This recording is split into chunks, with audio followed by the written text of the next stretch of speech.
What have you got for us? Well, my exhibit is the probably bronze nameplate that was on the door of the office of the man who was chairman of Northern Rock in September 2007 when it had to be bailed out. And it's a curiosity because the name of that chairman was Matt Ridley. It was certainly strange to learn that a prominent journalist and author was also the chairman of a bank. But curiouser and curiouser, this very same Ridley had argued fervently for years that the survival of the fittest in all aspects of life, but especially business and government, should mean that the weak must be allowed to fail and the strong to win through.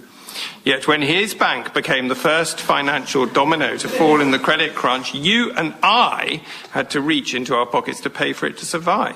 Now, don't get me wrong, I bear no personal animosity towards Ridley whatsoever. Friends of mine that know him tell me he's a generous, playful and decent man.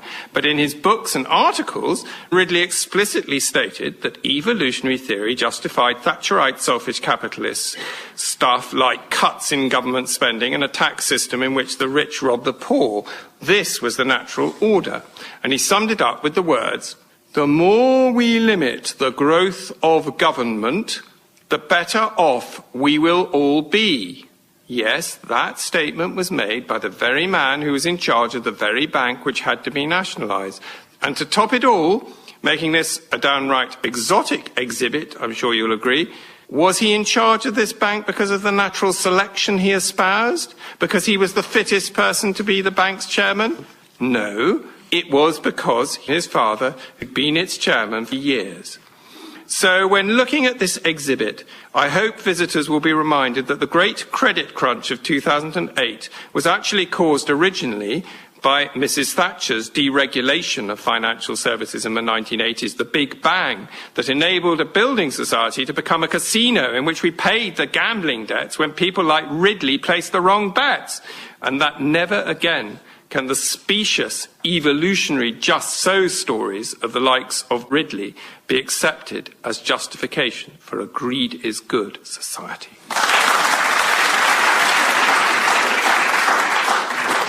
Now, how big a room are you going to need for this thing?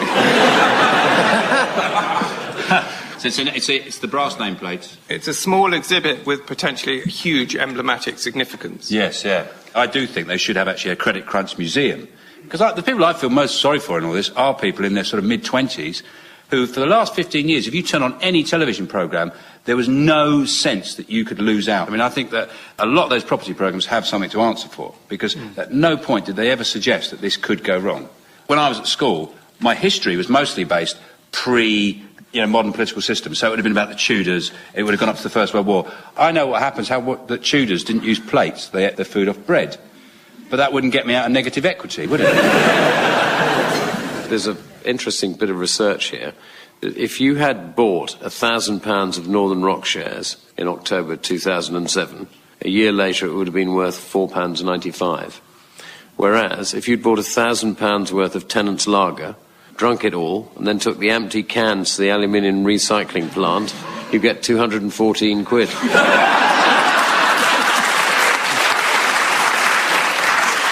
Well, I think the key thing is more the group solution, which is zero growth. If we adjust to the idea of having zero growth individually in our households, and well, actually, if you look at what's happened since the 1970s, there has been zero growth in the average hourly wage.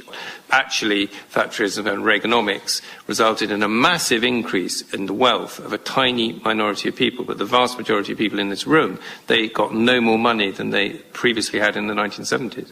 And what's required is for us to have totally new values. We do need to have become completely committed to the idea of having an economy in which there is zero growth, in which work is redistributed, and in which wealth is redistributed. And if that sounds like communism, well, I mean, I don't think it does have to be communism. It's socialism of the kind that has been operating in Scandinavia very successfully for 70-odd years.